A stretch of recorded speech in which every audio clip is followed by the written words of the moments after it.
சாரோட லைஃப்ல என்ன நடந்ததுன்னு டீட்டெயிலெல்லாம் எனக்கு தெரியாது. ஆனா ஒரு விஷயம் மட்டும் எனக்கு தெரியும். ராகவன் சார் ரொம்ப நல்லவர். அவருக்கு போய் இப்படி எல்லாம் நடந்துருச்சேன்னு எனக்கு ரொம்ப வரும். என்னை விட என் குடும்பத்துல இருக்கிற எல்லாருக்குமே ராகவன் சாரை ரொம்ப பிடிக்கும். அந்த அளவுக்கு அவரு ரொம்ப நல்லவர். பாக்கிறதுக்கு தான் ரொம்ப ஸ்ட்ரிக்டா தெரிவாரு. ஆனா ரொம்ப சாஃப்ட் அண்ட் குட். கல்யாணத்தை பத்தியும் ஃபியூச்சர் லைஃப பத்தியும் நீயும் ஏதோ குழப்பத்துல தான் இருக்கிறேன்னு நான் நினைக்கிறேன். அதனால ஆனந்தனை கம்பல் பண்ணதை வச்சியோ மத்த ஆளுங்க அவரை பத்தி தப்பா சொல்றதை வச்சு நீ உடனே ஒரு முடிவு எடுக்கணும்னு அவசியம் இல்ல. நல்லா யோசிச்சு கரெக்டான ஒரு முடிவு எடுத்தா எல்லாருக்கும் நல்லது.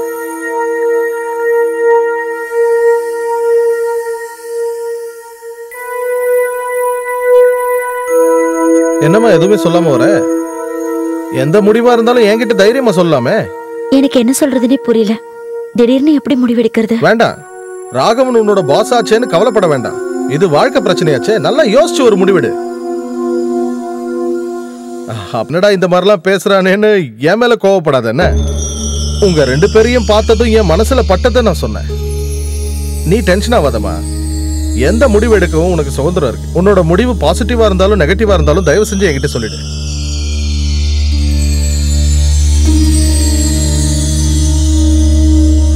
ஆண்டவா, இந்த பொண்ணுக்கு நல்ல புத்தியை கொடுப்பா.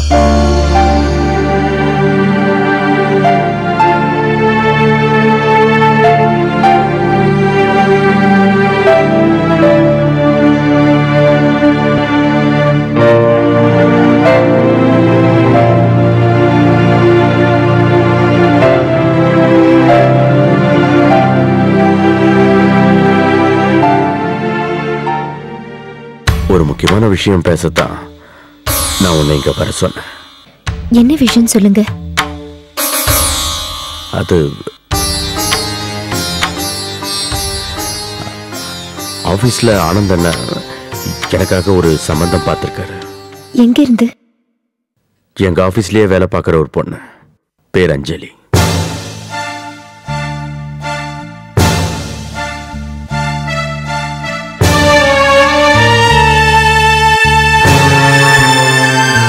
அஞ்சலி பார்க்க அழகா இருப்பாங்களா? உன் அளவுக்குலாம் இருக்க மாட்டா.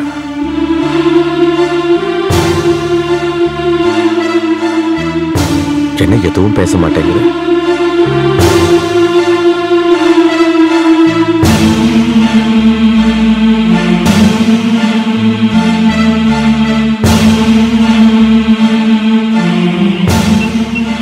என்னை பத்தி எல்லா விஷயத்தையும் ஆனந்த அண்ணன் சொல்லியிருப்பாரு.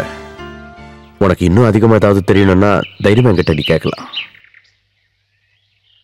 கேளு. குழந்தைய பாக்குறதுண்டா?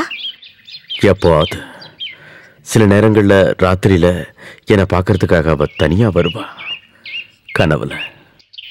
என்ன காரணத்தை பண்ணீங்க? காரணம்னு பெருசா எதுவும் சொல்ல முடியாது. கோவத்துல தேவையில்லாம வந்து விழுந்த வார்த்தைகள். என் வாழ்க்கையில நடந்த நல்ல விஷயங்களும் சரி கெட்ட விஷயங்களும் சரி ஆக்சிடென்டலா தான் நடந்தது. மெடிக்கலும் லாவும் கிடைச்சும் கூட நான் இன்ஜினியரிங்ல சேர்ந்தேன்.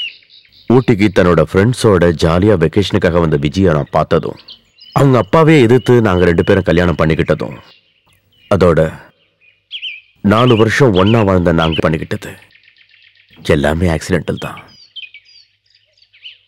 இப்பவும் நீங்க 2 பேரும் மீட் பண்ணி பேசிக்கிறது உண்டுன்னு ஆனந்தன் சொன்னாரு. ஆமா, still we are good friends.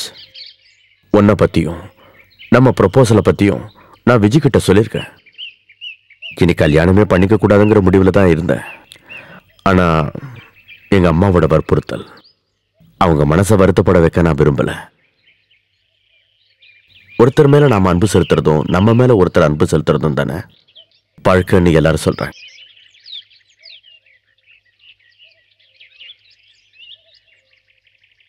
அக்கா, அக்கா, இத வந்துட்டேன். என்ன இந்த மாதிரி பண்ணிட்டீங்க? அந்த பாண்டிச்சேரிக்காரங்க முன்னாடி என் மானமே போச்சு. அந்த பொண்ணு அவனுக்கு பிடிக்கலனா என்கிட்ட ஒரு போன் பண்ணியாவது சொல்லிருக்கலாம்லக்கா. என்னக்கா நீ? ஐயோ, என்கிட்ட ஏன்டா அப்படி கத்துற? நேத்து காலையில வரைக்கும் தனக்கு இந்த சம்பந்தம் பிடிக்கலனோ நான் அந்த இடத்துக்கு போகலன்னு என்கிட்ட இல்லையே. சஞ்சய் வந்து கூப்பிட்டப்போ திடீர்னு ஏதோ வேலை இருக்குன்னு அவன் வெளியில கிளம்பி போயிட்டான். என்னதான் இருந்தாலும் அவன் செஞ்சது தப்பு. வருவாங்கன்னு நானும் கோமதியும் 12 மணி வரைக்கும் காத்துட்டு இருந்தோம் தெரியுமா உனக்கு? அதுக்கப்புறமா நாங்க 2 பேரும் போய் அந்த பொண்ணோட அப்பாட்ட விஷயத்த சொன்னோம். அந்த ஆள் என்ன திட்டியே தீர்த்துட்டான் தெரியுமா? வேணும்னு செய்யலன்னு அவங்க கிட்ட சொல்லி இருக்கலாம்ல. இப்ப அதெல்லாம் சொல்லி எந்த பிரயோஜனமும் இல்ல. இவனுக்காக பொண்ணு பார்த்தா நம்ம மானம் தான் போவோம். அதோ அவனே வரான்.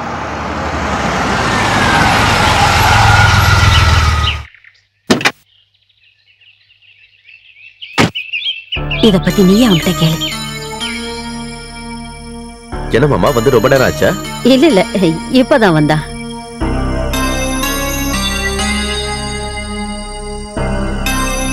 போடா போய் என்னன்னு கேளு.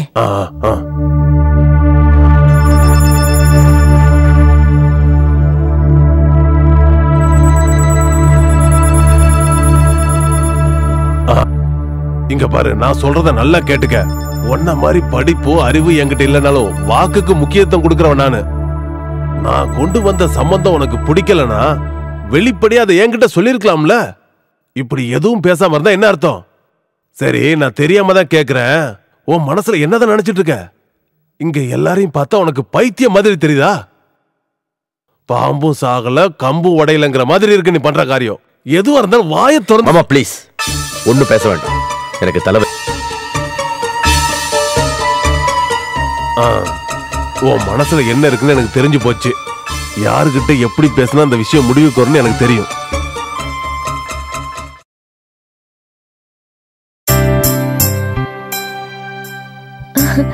அட மாமா, நீங்களா? உன்கிட்ட சில முக்கியமான விஷயங்கள் பேசணும். அதனால தான் உன்னை தேடி வந்தேன். வாங்க உள்ள உட்காந்து பேசலாம். வாங்க.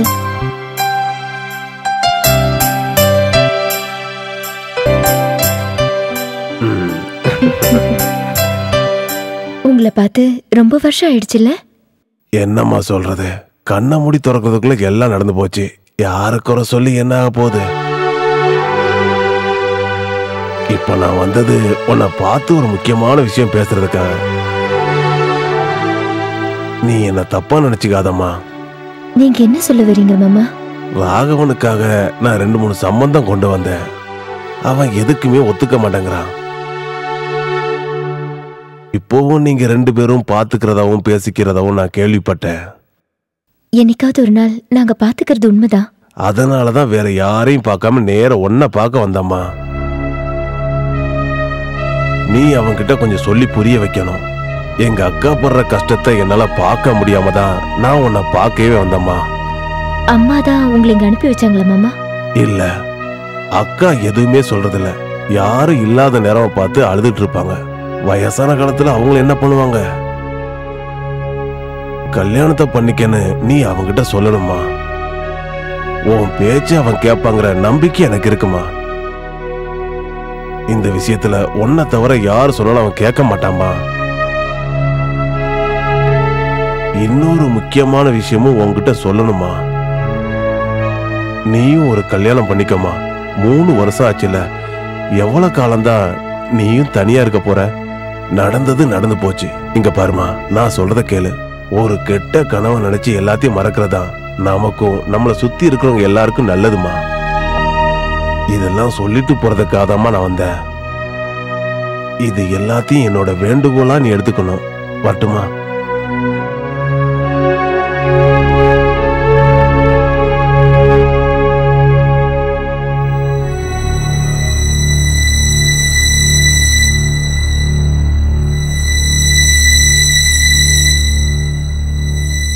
Good morning sir.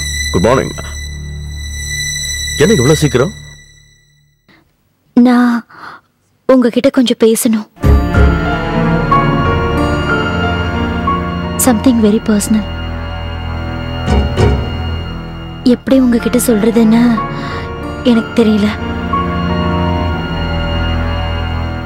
உங்ககிட்ட நான் சொல்லணும்னு நினைச்சதெல்லாம் இந்த லெட்டர்ல எழுதியிருக்கேன்.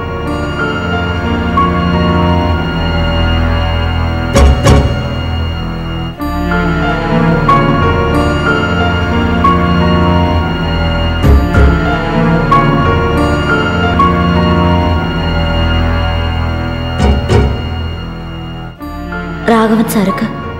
சில வருஷங்களுக்கு முன்னாடி வாழ்க்கைன்னா என்னன்னு தெரியாத வயசுல நான் சில தவறுகளை செஞ்சுட்டேன். ஒருத்தரோட அன்பான வார்த்தைகளை கேட்டு நான் அவனை முழுசா நம்ப ஆரம்பிச்சேன். நாங்க 2 பேரும் ஒருத்தர் தீவிரமா காதலிக்க ஆரம்பிச்சோம். ஆனா அதெல்லாம் எவ்வளவு பெரிய முட்டாள்தனம்னு பின்னாடிதான் நான் புரிஞ்சுக்கிட்டேன். அவன் என் மனசுல ஏற்படுத்தின காயம் இன்னும் ஆறல. எங்க ஊர்ல இருந்து இந்த ஊருக்கு நான் டிரான்ஸ்ஃபர் வாங்கிட்டு வந்ததுக்கு காரணமே அதுதான். கல்யாணத்தை பத்தி நான் அதுக்கப்புறம் யோசிச்சு பார்த்தது கூட இல்லை. ஆனந்தனை உங்க விஷயமா என்கிட்ட பேசினப்போ என் மனசுல இருக்கிற பழைய விஷயங்களை உங்ககிட்ட சொல்லணும்னு முடிவு பண்ணேன். இதை என்னால சொல்லாம இருக்கவும் முடியாது.